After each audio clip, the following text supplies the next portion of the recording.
উত্তর ত্রিপুরা জেলার প্রত্যেকরায় গ্রামে 5 দিন ব্যাপী প্রত্যেকরায় পৌষ ও সংহতি উৎসবের উদ্বোধন হলো সোমবার বিকেলে। 5 দিন ব্যাপী এই মেলা এবার 137তম বর্ষে পদার্পণ করলো। ধর্মনগর মহকুমার অন্তর্গত কদমতলা থানা এলাকার প্রত্যেকরায় গ্রাম পঞ্চায়েতের অধীন এই মেলাকে কেন্দ্র করে নানা আয়োজন লক্ষ্য করা যায় প্রত্যেকরায় বিশাখা দাসী বৈষ্ণবী বড় আখড়া প্রাঙ্গণে। এদিন বিকাল 4 ঘটিকায় এই ঐতিহ্যবাহী পৌষ ও সংহতি মেলায় উদ্বোধনী অনুষ্ঠানে রাজ্য বিধানসভার অধ্যক্ষ বিশ্ববন্ধু সেন উপস্থিত থাকলেও প্রদীপ প্রজ্বলনের মাধ্যমে এই মেলার সূচনা করেন এলাকার বিতর্কিত বিধায়ক যাদবলাল দেবনাথ। সঙ্গে ছিলেন অধ্যক্ষ বিশ্ববন্ধু সেন, জেলা পুলিশ সুপার ভানুপদ চক্রবর্তী, জেলা সভাধিপতি ভবতোষ দাস, কালাছড়া পঞ্চায়েত সমিতির চেয়ারম্যান টিঙ্কু শর্মা, জেলা পরিষদের সদস্য কাজল দাস, মেলা পরিচালন কমিটির সভাপতি গৌরমণি নম, প্রত্যেকরায় গ্রাম পঞ্চায়েতের প্রধান সুধাংশু নাথ প্রমুখ। এদিন মকর সংক্রান্তি উপলক্ষে এই মেলাকে কেন্দ্র করে বড় আখড়া প্রাঙ্গণে পূজার্চনা সহ শ্রীকৃষ্ণের রথযাত্রা বের হয়। ভানুচন্দ্রের রিপোর্ট, আসাম প্রাইম নেটওয়ার্ক। আমি বুঝ মানব 22 তারিখ 22শে জানুয়ারি সারা ভারত নয় সারা পৃথিবীর মানুষ তাকিয়ে আছে নরেন্দ্র মোদী 11 দিনে সংযম করে শ্রী শ্রী রামলালার মূর্তি প্রতিষ্ঠা করবেন। অপরাধটা কি? কোথায় অপরাধ? কোথায় খামতে আমরা হিন্দু মানুষ অন্যের ধর্মকে কিন্তু অসম্মান করছি না। রাম মন্দির প্রতিষ্ঠা হবে মানে সেই লাল পার্টির মানুষেরা কানে কানে গিয়ে বলবে নৌ শাস্ত্রে তো শেষ, তো রাম মন্দির হয়ে যায় গিয়া। অসুবিধা কি? ভারতবর্ষে কি শুধু আমরা মুসলমান আছি? খ্রিস্টান আছে, শিখ আছে, জৈন আছে, পার্সি আছে। ইন্টেনশনালি এই এলাকায় যারা আমার বক্তব্য শুনতে পাচ্ছেন, সুকৌশল ভাবে সুদীর্ঘ 35টা বছর হিন্দু ধর্মকে অবদমিত করে বিশেষ একটা ধর্মকে লাইফ লাইন আনার চেষ্টা করা হয়েছিল। আমরা সেই ধর্মের বিরোধী নই, জোর করে আমাদেরকে তার তকমা লাগিয়ে দেওয়া হয়েছে। বিজেপি মানে হিন্দু, হিন্দু মানে তাদের বিরোধী। একদম ভুল। সবকা সাথ, সবকা বিকাশ, সবকা বিশ্বাস কে বলছেন? নরেন্দ্র মোদীজি। অযোধ্যার পাশে, অযোধ্যা থেকে 25 কিলোমিটার দূরে আমাদের মাননীয় প্রধানমন্ত্রী নরেন্দ্র মোদীজি পৃথিবীর সর্ববৃহৎ মসজিদ বানিয়ে দিচ্ছেন। কোন লাল পার্টি আপনাদের কানে কানে গিয়ে বলেছে? বলেছে কেউ? কেউ বলেছে? বলবে না। অযোধ্যা মন্দির থেকে 25 কিলোমিটার দূরে পৃথিবীর সর্ববৃহৎ মসজিদ বানিয়ে দিচ্ছেন আমাদের বিজেপি সরকার। ফেব্রুয়ারি মাসের 22 তারিখ ইউএই, ইউনাইটেড আরব এমিরেটস, সেখানে বিশ্বের একটা সর্ববৃহৎ বিশাল আকার হিন্দু মন্দির প্রতিষ্ঠা হচ্ছে। উদ্বোধন করবে কে?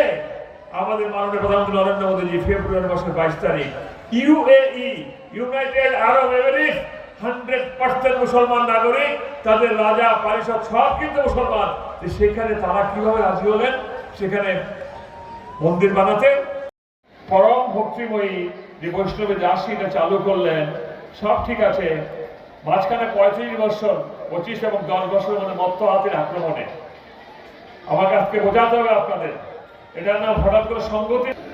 কেউ আসবেন না বোঝাতে, তাও আমি জানি। এটার নাম সংগতি মেলা কেন হলো? এখানে কোথায় সংগতির অভাব হয়েছে? কে সংগতির অভাব তৈরি করেছে? যে সংগতি মেলা ইচ্ছাকৃত ভাবে তীর্থমুখ পৌষ মেলা, পৌষ সংক্রান্তি স্নান করে সেখানে।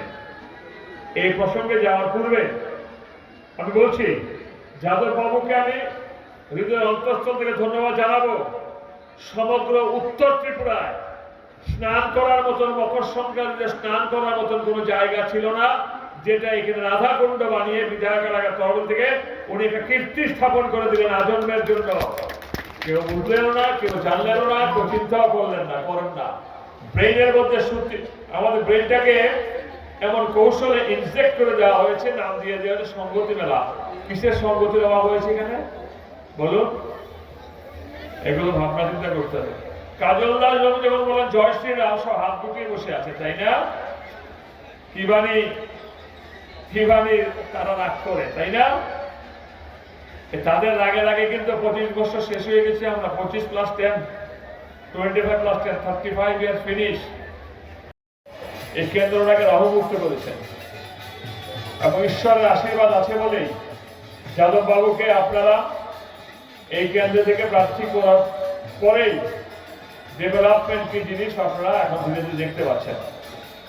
আমি যাদব বাবুর এই দান, এই উপহার, এই শাস্ত্র বচন আমি জানতাম, আপনি জানেন, কিন্তু আজকে শুনে আমি মুগ্ধ এবং আপ্লুত হলাম। কীর্তন করেন ভালো, আমি জানি। এই দান করলেন এগুলো মহৎ দান, গীতাদান মহৎ দান, এবং বেছে বেছে ছাত্র ছাত্রীদেরকে পুরস্কার দেবেন, যারা যারা পূজা অর্চনা করেছেন তাদেরকে শিল্ড মেডেল দেবেন। অত্যন্ত অত্যন্ত আনন্দদায়ক। সম্পর্কে অনেকে আহ্বান করেছেন, বলেছেন কেন পশ্চিমবঙ্গের মেলা আমরা করি, তার উদ্দেশ্য কি, তার ফল কি হয়। দেখুন, তীর্থমুখ যে মেলাটা হয় সেটা কি মেলা? তীর্থমুখ পৌষ মেলা। মকর সংক্রান্তি একটা সারা পৃথিবীব্যাপী খ্যাতি গঙ্গাসাগর মেলা। সেখানে কি করে মানুষ মকর সংক্রান্তির মানুষকে সেখানে স্নান করে। তো এত বড় একটা মেলা আমাদের এই উত্তর ত্রিপুরাতে হয়, এত বড় মেলা কিন্তু উত্তর ত্রিপুরার আর কোনো জায়গায় হয়। তাই আমরা কি চাই? আমরা চাই যে আমাদের এই ত্রিপুরা রাজ্য যাতে আগামী দিনে আমরা একটা শ্রেষ্ঠত্বে আমরা পৌঁছতে পারি। শ্রেষ্ঠত্বে যদি আমাদেরকে পৌঁছতে হয়, এই ত্রিপুরা রাজ্যকে আগামী দিন আমরা আত্মনির্ভর হিসাবে যদি আমরা এই ত্রিপুরা রাজ্যকে তুলে ধরতে চাই, তাহলে আমাদের যে এই সাংস্কৃতিক অনুষ্ঠান, খেলাধুলা থেকে শুরু করে বিভিন্ন মেলা, আমাদের বিভিন্ন অনুষ্ঠান, ধর্মীয় অনুষ্ঠান, এগুলোকে আমাদেরকে গুরুত্ব দিতে হবে। এখানে দোকান সাজিয়ে আছেন ব্যবসায়ীগণ, আমি সবাইকে আন্তরিকভাবে শুভেচ্ছা জ্ঞাপন করছি।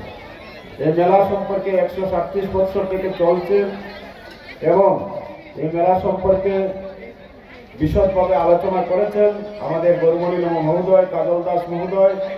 আমি সেই দিকে আর যাচ্ছি না। 2018 সাল থেকে আমিও এই মেলার সাথে যুক্ত হয়ে গিয়েছি।